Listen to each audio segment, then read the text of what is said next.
কথা বলি কভার পেজে অ্যাসাইনমেন্টের নম্বর হবে 2 আর হচ্ছে বিষয়ের শিরোনাম হবে পদার্থের বৈশিষ্ট্য ও বাহ্যিক প্রভাব। আর সিলেবাস নিয়ে কথা বলবো। তোমাদের চতুর্থ সপ্তাহের সিলেবাসে সপ্তম অধ্যায় থেকে প্রশ্ন করা হয়েছে। সপ্তাহটি হচ্ছে পদার্থের বৈশিষ্ট্য ও বাহ্যিক প্রভাব। তোমরা দেখতে পাচ্ছ একটা সৃজনশীল প্রশ্ন দেওয়া আছে, সেটার আলোকে 4টা প্রশ্ন করা হয়েছে। তো উদ্দীপকটি হচ্ছে একটি মোমবাতির চিত্র আর দ্বিতীয় চিত্রটি হচ্ছে বরফ। তো প্রশ্ন করা হয়েছে, প্রথম প্রশ্নটি হচ্ছে বিদ্যুৎ পরিবাহী ও অপরিবাহী পদার্থের নাম লিখো। খ নম্বর প্রশ্নে বলা হয়েছে বিদ্যুৎ পরিবহনে তামার তার ব্যবহারের কারণ কি। গ নম্বর প্রশ্ন হচ্ছে উদ্দীপকের প্রথম চিত্রে মোম গলে পড়ার পরবর্তী অবস্থা ব্যাখ্যা করো। ঘ নম্বর প্রশ্নে বলা হয়েছে চিত্রের পদার্থ দুইটির গলনাঙ্ক হিমাঙ্ক কি একই, পাঠ্যপুস্তকের আলোকে বিশ্লেষণ করো। এই হচ্ছে তোমাদের প্রশ্ন। তো তোমাদের মূল্যায়ন নির্দেশক বা অ্যাসাইনমেন্ট ক্রাইটেরিয়াটা হচ্ছে নির্ভুল তথ্য, যুক্তিসম্মত ব্যাখ্যা প্রদান, প্রশ্ন চাহিদা অনুযায়ী উত্তর ইত্যাদি থাকলে হচ্ছে তোমাকে তোমার অ্যাসাইনমেন্টে ফুল মার্কস দিবে। তো যারা এখন ইংলিশ অ্যাপ চ্যানেলটিকে সাবস্ক্রাইব করেনি অবশ্যই সাবস্ক্রাইব করবে এবং হচ্ছে নিচে দেখা বেল আইকনটি ক্লিক করে রাখবে, যাতে করে যখনই আমরা অ্যাসাইনমেন্টের ভিডিও আপলোড করি তোমার কাছে নোটিফিকেশন চলে যায়। তো এখন আমরা একটি নমুনা উত্তর দিয়ে দেখাবো কীভাবে অ্যাসাইনমেন্টের উত্তরটি করতে হয়। প্রথম প্রশ্নটি ছিল বিদ্যুৎ পরিবাহী ও অপরিবাহী পদার্থের নাম লিখো। তো আমরা হচ্ছে এটা যেহেতু ক নাম্বার প্রশ্নের উত্তর, তোমরা জানো ক নাম্বার প্রশ্নের উত্তরটি খুবই ছোট হয়, 1 মার্কের উত্তর যতটুকু লেখার জন্য। তো একটি করে নাম লিখছি, অনেকে অনেক বেশি লিখছে, আমরা একটা লিখছি, তো এটা থেকে তোমরা দিয়ে দিবে আশা করি। বিদ্যুৎ পরিবাহী পদার্থের নাম হচ্ছে অ্যালুমিনিয়াম, বিদ্যুৎ অপরিবাহী পদার্থের নাম পলিথিন। আমরা 2টা নাম লিখে দিয়েছি, তোমাদের বইতে আরও অনেক নাম আছে, তোমরা ইচ্ছে করলে পরিবর্তন করে নিজেদের মতো করে দিতে পারো। খ নাম্বার প্রশ্নে বলা হয়েছে বৈদ্যুতিক তারে তামা ব্যবহার করা হয় কেন। তো সেটার উত্তর দেখো, আমরা লিখছি তামা এক বিশেষ তামাটে লাল রঙের উজ্জ্বল ও চকচকে ধাতব পদার্থ। এরা সহজেই আলো প্রতিফলিত করতে পারে এবং তাপ ও বিদ্যুৎ পরিবহনের ক্ষমতা খুবই বেশি। আর তামার মধ্য দিয়ে বিদ্যুৎ অতি সহজে এক প্রান্ত থেকে অপর প্রান্তে পৌঁছাতে পারে। তাছাড়া তামার সুপরিবাহী পদার্থ হওয়ায় বেশি সময় ধরে বিদ্যুৎ প্রবাহের ধর্ম অক্ষুণ্ণ রাখতে পারে, তাই বৈদ্যুতিক তারে তামা ব্যবহার করা হয়। অর্থাৎ তামা হচ্ছে এক ধরনের লাল রঙের উজ্জ্বল চকচকে ধাতব পদার্থ, তোমরা সবাই জানো, দেখছো। এটা হচ্ছে যে সহজে আলো প্রতিফলন করার ক্ষমতা রয়েছে এবং হচ্ছে বিদ্যুৎ পরিবহন করারও ক্ষমতা এটার মধ্যে খুব বেশি। আর এই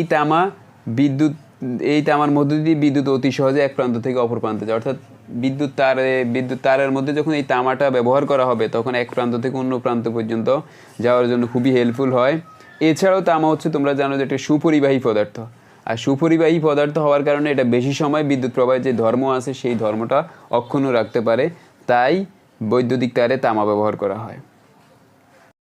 গ নম্বর প্রশ্নে বলা হয়েছে উদ্দীপকের প্রথম চিত্রে মোম গলে পড়ার পরবর্তী অবস্থা ব্যাখ্যা করতে। তোমরা উদ্দীপকটা অবশ্যই দেখেছো। উদ্দীপকের মধ্যে প্রথম চিত্রটা হচ্ছে একটি মোম জ্বালানো অবস্থা এবং মোম জ্বালানো অবস্থা থেকে গলে পড়ে। তো তোমরা দেখছো বাস্তবেই মোম যখন জ্বালানো হয় তখন সেটা হচ্ছে যে জলে এবং হচ্ছে যে অংশ গলে নিচে পড়ে, সেটা আবার কঠিন অবস্থায় পরিণত হয়। তো সেটা বলা আমাদেরকে প্রশ্ন করা হয়েছে মোম এই যে জ্বালানো হয় তারপরে যে গলে পড়ে সেটার পরবর্তী অবস্থাটা কি সেটা ব্যাখ্যা করতে বলা হয়েছে। তো দেখো সেটার উত্তর আমরা লিখলাম উদ্দীপকের প্রথম চিত্রে মোম গলে পড়ার পরবর্তী অবস্থা ব্যাখ্যা। মোমবাতি জ্বালানো হলে মোমবাতির একটা অংশ পুড়ে আলো দেয় আর আরেকটি অংশ আগুনে গলে মোমবাতি গাবে পড়তে থাকে, যা কিছুক্ষণ পরে আবার জমে কঠিন পদার্থে বা কঠিন মোমে পরিণত হয়। তরল মোম থেকে কঠিন মোম হওয়ায় প্রক্রিয়া হলো শীতলীকরণ। শুধু মোম নয়, মোমের ন্যায় প্রতিটি তরল পদার্থের ক্ষেত্রে এমনটি হতে পারে। অর্থাৎ বিষয়টা হচ্ছে যে তোমরা দেখছো যে মোমবাতি যখন জ্বালানো হয় তখন এটার একটি অংশ আগুনে গলে মোমবাতির গা বেয়ে নিচে পড়ে এবং কিছুক্ষণ পরে যখন নিচে যে অংশ পড়ে সেটা আবার জমাট বেঁধে শক্ত হয়ে যায়, অর্থাৎ আবার শক্ত মোমে পরিণত হয়। তরল মোম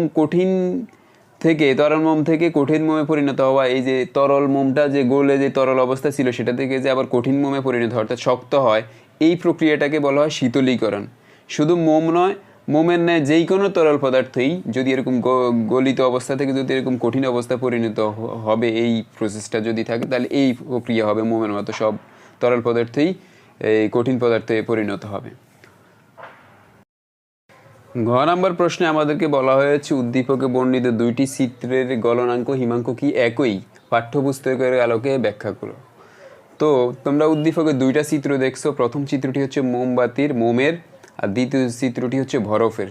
তো এখন আমাদেরকে প্রশ্ন করা হয়েছে দুইটা চিত্রেরই এই গলনাঙ্ক হিমাঙ্ক একই কিনা সেটা পাঠ্যপুস্তকের আলোকে ব্যাখ্যা করতে। তো আমরা এখন পাঠ্যপুস্তকের আলোকে সেই ব্যাখ্যাটা করব।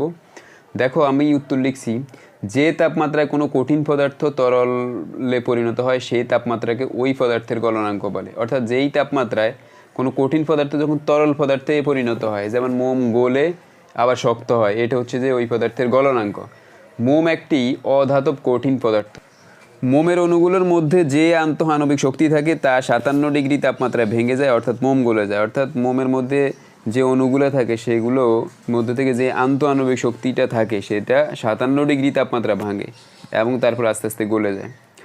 অপরপক্ষে বা আবার যে তাপমাত্রায় কোনো তরল পদার্থ কঠিন পদার্থে পরিণত হয় সেই তাপমাত্রাকে হিমাঙ্ক বলে। অর্থাৎ তরল পদার্থ যেমন পানি, এটা একটা তরল পদার্থ, এটা কঠিন হয়ে বরফে রূপান্তরিত হয়, সেটা হচ্ছে হিমাঙ্ক। মোম 57 ডিগ্রি তাপমাত্রায় গলে তরলে পরিণত হয়। তরল অবস্থায় মোমের তাপমাত্রা 57 ডিগ্রির বেশি থাকে। ধীরে ধীরে তরল মোম জমতে থাকে শুরু করে এবং 57 ডিগ্রি তাপমাত্রায় কঠিন মোমে পরিণত হয়। অর্থাৎ মোমটা যখন গলে তখন 57 ডিগ্রি তাপমাত্রায় থাকে তরল অবস্থায়, এবং ধীরে ধীরে মোম যখন জমতে শুরু করে তখন 57 ডিগ্রি মোম তাপমাত্রায় কঠিন মোমে পরিণত হয়। তাই বলতে পারি মোমের গলনাঙ্ক হিমাঙ্ক একই 57 ডিগ্রি সেলসিয়াস। কিন্তু পানির হিমাঙ্ক 0 ডিগ্রি সেলসিয়াস, তাহলে পানির গলনাঙ্কও কিন্তু 0 ডিগ্রি সেলসিয়াস। কোনো একটি বস্তুর তাপমাত্রা যদি হিমাঙ্কের উপরে থাকে এবং তা পারিপার্শ্বিক তাপমাত্রার চেয়ে বেশি হয়, তবে পারিপার্শ্বিক তাপমাত্রায় বস্তুটিকে রেখে দিলে তা ধীরে ধীরে তাপ হারাতে থাকে, ফলে এর তাপমাত্রা কমতে থাকে এবং তাপমাত্রা যখন হিমাঙ্কে চলে আসে তখন এটি কঠিন পদার্থে পরিণত হয়। অতএব উদ্দীপকে বর্ণিত দুটি পদার্থের গলনাঙ্ক হিমাঙ্ক একই, এটা আমরা বুঝতে পারলাম। এই হচ্ছে তোমাদের বিজ্ঞান অ্যাসাইনমেন্ট, ষষ্ঠ শ্রেণীর 4র্থ সপ্তাহের বিজ্ঞান অ্যাসাইনমেন্টের সলিউশন আমরা আমাদের মতো করে দিয়েছি তোমাদের পাঠ্যপুস্তকের আলোকে। তো তোমরা এটা থেকে আইডিয়া নিয়ে নিজেদের মতো করে লেখার চেষ্টা করবে এবং নিজেদের মেধাটা ঘাটানোর চেষ্টা করবে। আমাদের ক্লাস যদি ভালো লাগে অবশ্যই ইংলিশ অ্যাপ চ্যানেলকে সাবস্ক্রাইব করবে এবং নিচে দেখা বেল আইকনটি ক্লিক করে রাখবে, যাতে করে যখনই আমরা অ্যাসাইনমেন্টের ভিডিও আপলোড করি তোমাদের কাছে নোটিফিকেশন চলে যায়। তোমরা জেনে আনন্দিত হবে যে ইংলিশ অ্যাপ চ্যানেলে ষষ্ঠ থেকে দ্বাদশ শ্রেণী পর্যন্ত ক্লাসেরই হচ্ছে ইংলিশ গ্রামারের উপর আমাদের নিজস্ব পদ্ধতিতে নিজস্ব টেকনিকে, ইউনিক টেকনিকে শিটের মাধ্যমে হচ্ছে যে আমরা ক্লাস নিয়ে থাকি। তো সেই ক্লাস পাওয়ার জন্য, ইংলিশ গ্রামারের ক্লাস পাওয়ার জন্য অবশ্যই ইংলিশ অ্যাপ চ্যানেলকে সাবস্ক্রাইব করে ক্লাসের গ্রামার তুমি খুঁজে নেবে। আশা করি ইংলিশ নিয়ে আর কোনো সমস্যাই থাকবে না। তো সবাই ভালো থাকো, সুস্থ থাকো, আল্লাহ হাফেজ।